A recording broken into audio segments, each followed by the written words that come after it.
Over the years investigating, we've found locations with major historic significance tend to have a lot of supernatural activity. In July of 2014, Celia and I investigated the Old City Jail in Charleston, South Carolina. The jail, being constructed in 1802, is said to have witnessed over 14,000 deaths and to be one of the most haunted buildings in South Carolina. Before we begin our investigation, Karen from Bulldog Tours shows us around the jail, and just as we start, Celia feels burning on her shoulder. You say you got scratched? It was on my shoulder. I don't know. Let's see if it's there. If it's still there or not. It still feels. The marks were really light right across here. I mean, they're almost gone now. Yeah, you could barely tell now, but it was like right in here. Now, you behave in here now. These are my guests, and you don't need to scratch them off. They didn't come to hurt you. They were oak planking, and everything's original back here, doors, walls, everything, except for the wood that's in the floors and the ceiling. When the building closed in 1939, they just sort of left it. It was open very briefly from 1942 to 1945. Some ladies thought they'd try and repurpose the building. It had already been cited for preservation. So they opened a kindergarten, preschool. They had a hard time finding kiddies that wanted to, leap out the car and come to school here. How many hangings did they do here? The youngest person hanged here was a 10-year-old boy for stealing bread. Takes certain kind of people to work the jail. There's about approximately 55 guys employed by Bulldog Tours. There's about 5 of us that will come in the jail. I think there's me and maybe one other guy that will walk in here overnight. The jail building. No one else will. That was brief. See something? A guy walking up the hallway behind you. Can you show yourself? Looked like a guard too. Looked like a large man in an outfit. I mean, like a guard outfit. Trousers, shirt, short sleeve shirt, like a uniform. Like a guard. But we're kind of used to that. Douglas, is that you? Could you show yourself? I know you're strong enough to do it. Are you doing your rounds? Douglas, if you're doing your rounds and we're on your way, would you please knock and let me know so we can move?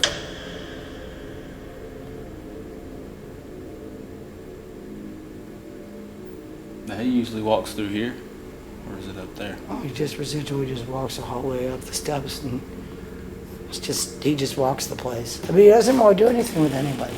For the most part, no, he doesn't do stuff for people. We ask him to do stuff, and it's very rare to none who ever do anything like that, like knock or anything. Yeah. But a lot of times when you have tours in here, people will be standing inside this cell, and you'll be doing your tour, and they'll move away from this doorway because they will physically hear what sounds like a set of boots going. That's what I got. Before able to walk up, that's why some of the people who work for our company won't do the tour. When you go to walk up and you go to put the digit code into the keypad, he walks up behind you as he's doing his rounds, and it scared a lot of people out of the building. So they don't want in here anymore. Some guys won't come in here for varying reasons, from footsteps to being touched, being followed, seeing shadows, having doors knocked back at them, and all kinds of jazz, windows shutting and everything else. Above us, I just slightly heard that. That sounded like about 3 light little steps right above us, right up over here.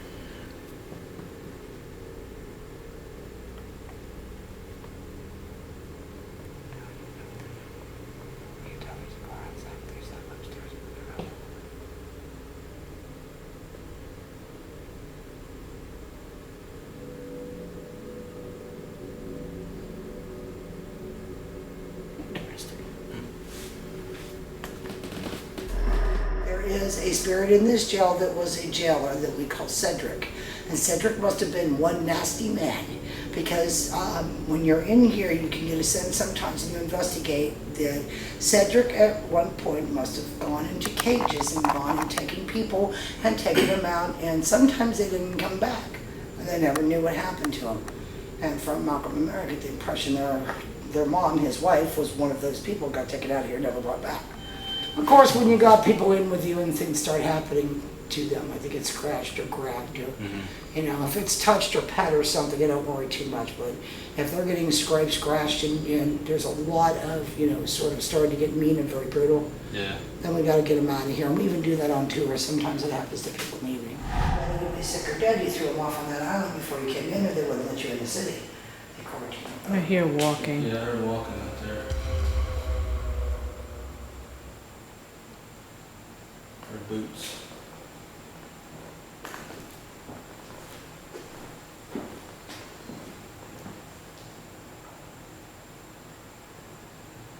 Are you out here walking?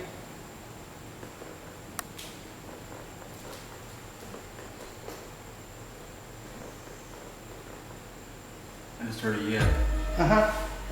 I heard Someone that said too. yeah. It's a bell.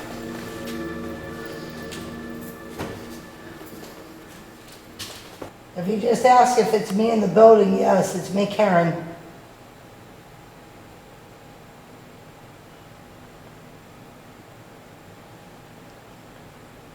What was that?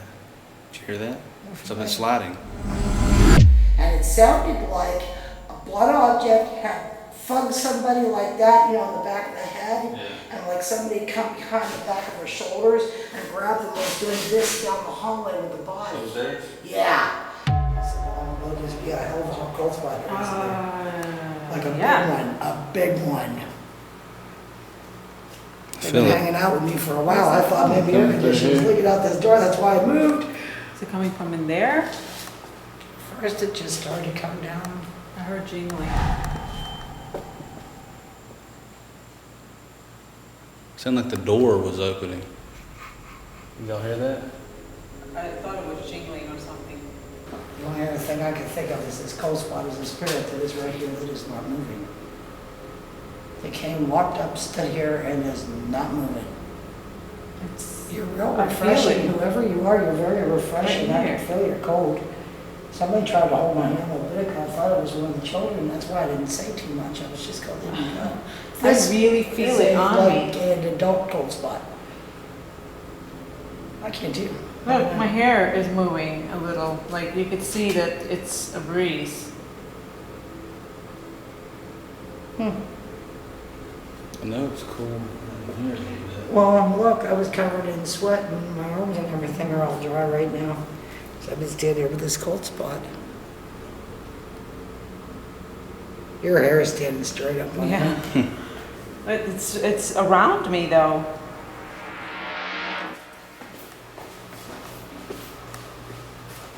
Okay, what was that? I heard Is that a something. woman talking? Okay, what was that? Okay, what was that? Uh-huh.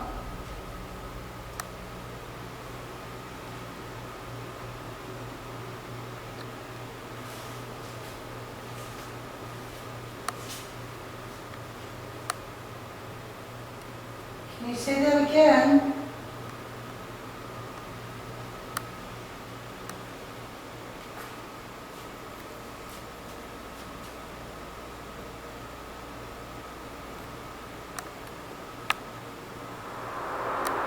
When they bring the hang bodies in the back here, these acted as what we call the body saints.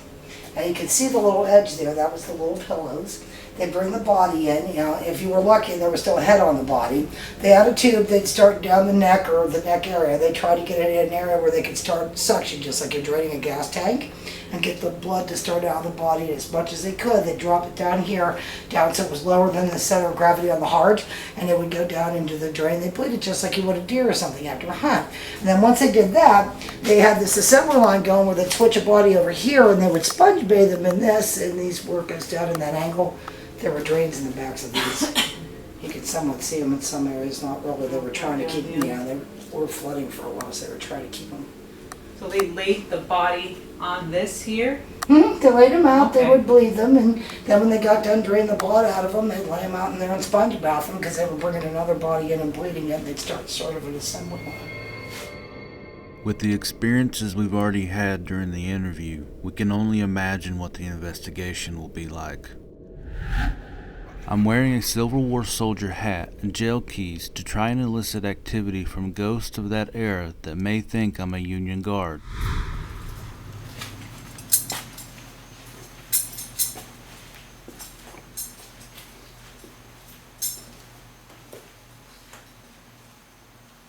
Are you talking?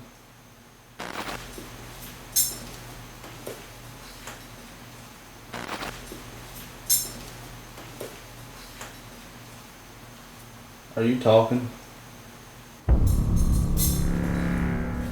Why don't you show yourself? Talk to us. This is where the bodies were drained. Their blood and fluids.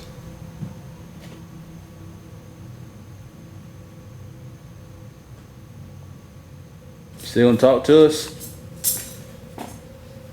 I know you can. Is it the fact that you're afraid of us? What was that? What? I just seen a light over there.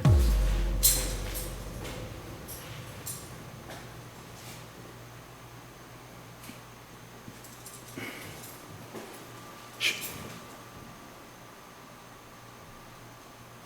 Hear that? Yeah. Shh.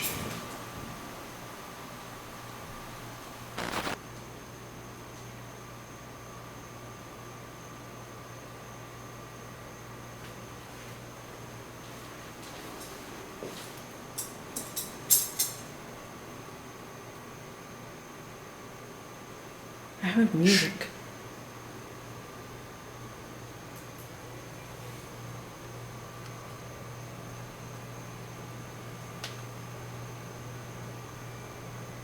You hear that? Yeah. You hear that? Yeah. There's music being played in there. Mm-hmm. Anybody in there?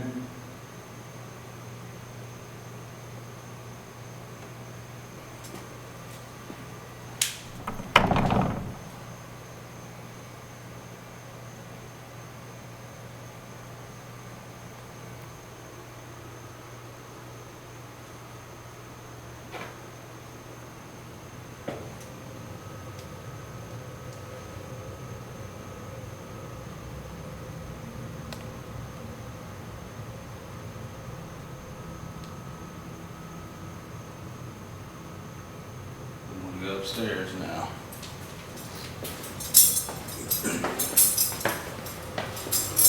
I'm a Union Guard.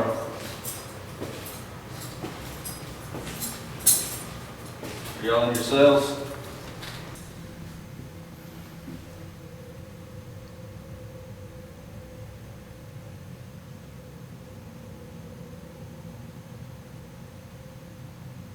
Oh, I just heard something. Whisper.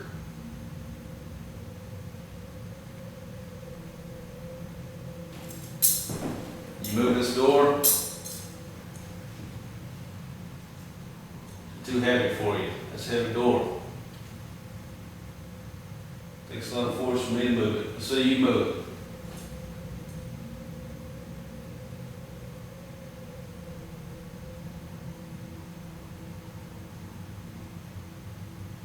I guess you can.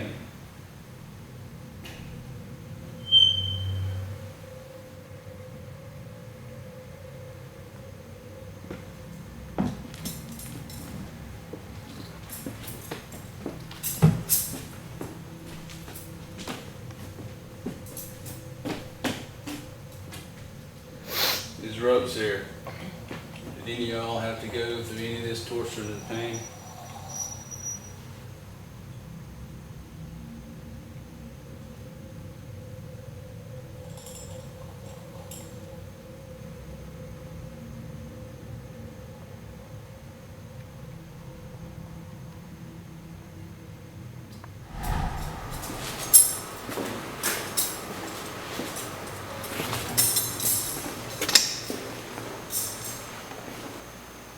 I just see something black in front of me. Was that you?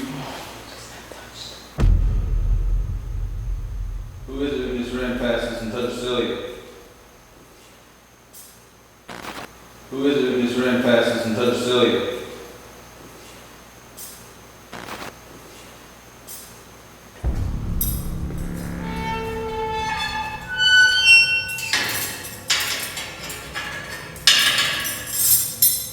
Alright, she's locked in there.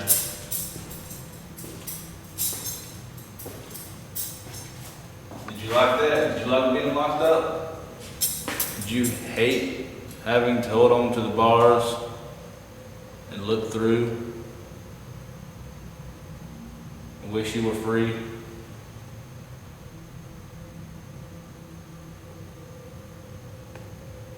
Are you in here with me?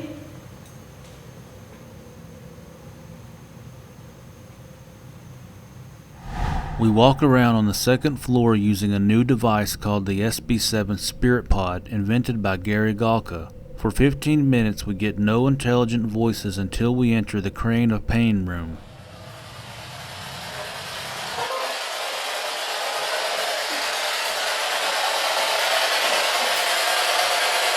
Tell me who's in this room. Tell me who's in this room. Tell me who's in this room.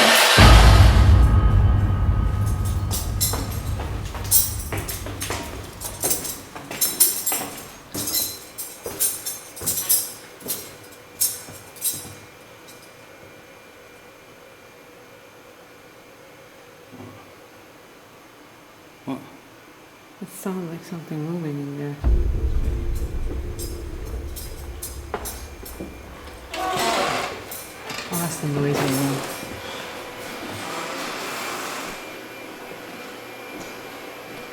Is there anybody in here that was incarcerated? Locked up? And so can you tell me why you were in here?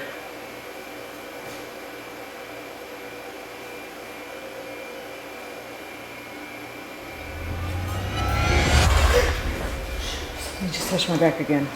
This time like this. Yeah. Just like that. Right here. Hard. Right. Why do you think I jumped? Did somebody just touch her? Who touched me?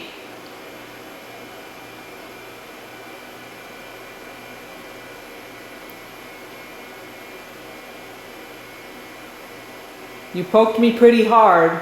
Are you upset that I'm here?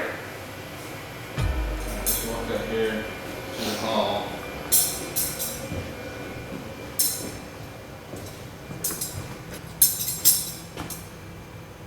Poked me pretty hard. That's what she said. Really? Alright. Are you gonna show me that you're here?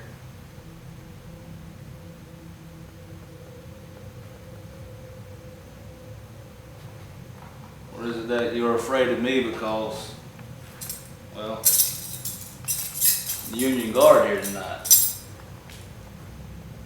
I'm here to keep things in order. Seems like I've done a pretty good job so far. I want to hear you walk these halls, close these doors. If you don't want to talk to him, can you talk to me?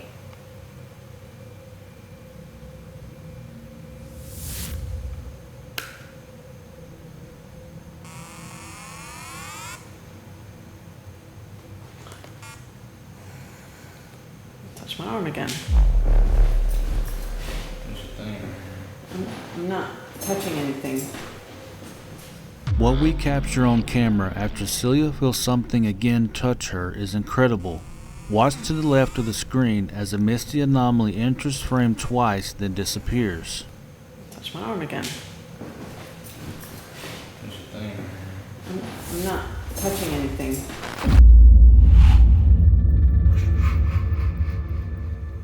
What is it that you did?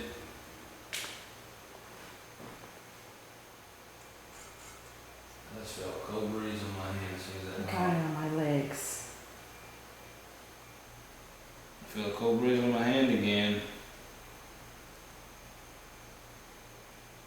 What are you doing to my hand? Who keeps touching me?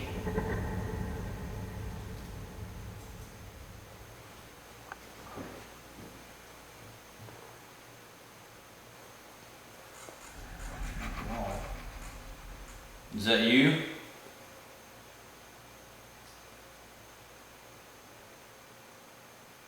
Cold breeze on my right arm, or hand. Windows and stuff are shut. Mm-hmm. It's pretty warm in here. Yeah.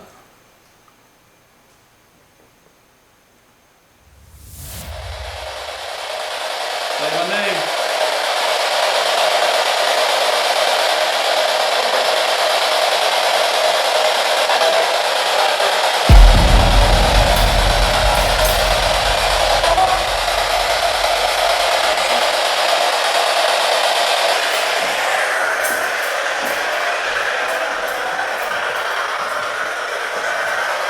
What did you do earlier while we were in here?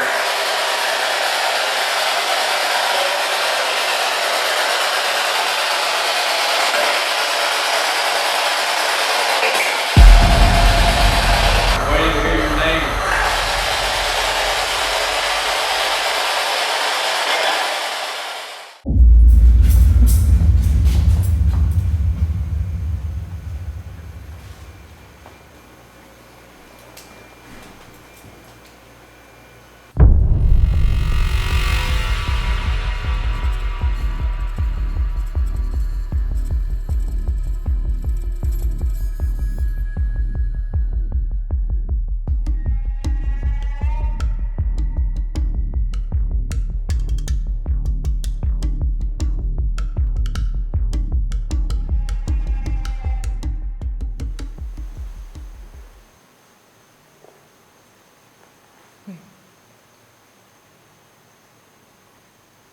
I heard someone say, who's there?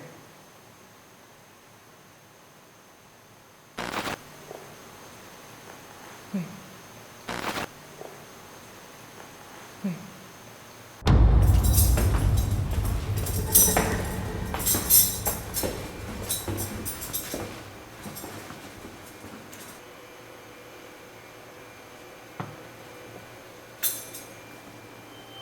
What?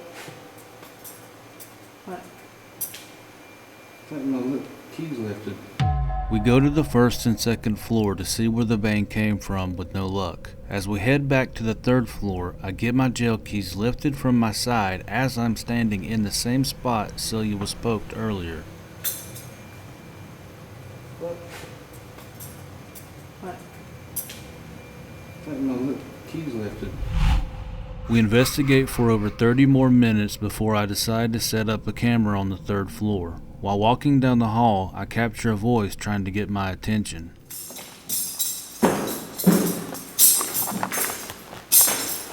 On my stands.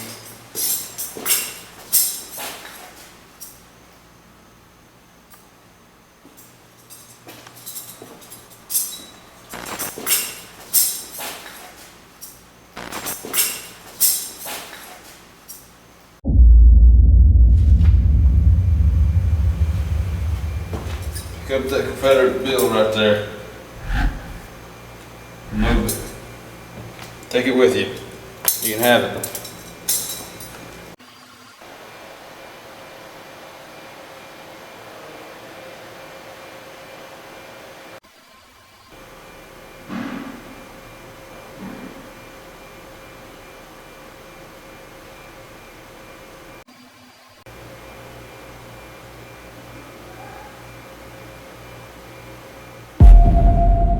It's been over 8 years since we investigated the old Charleston jail, and it still holds as one of our most haunted locations. Maybe one day we'll have the opportunity to go back with the equipment we have now and possibly capture more than what we did the first time.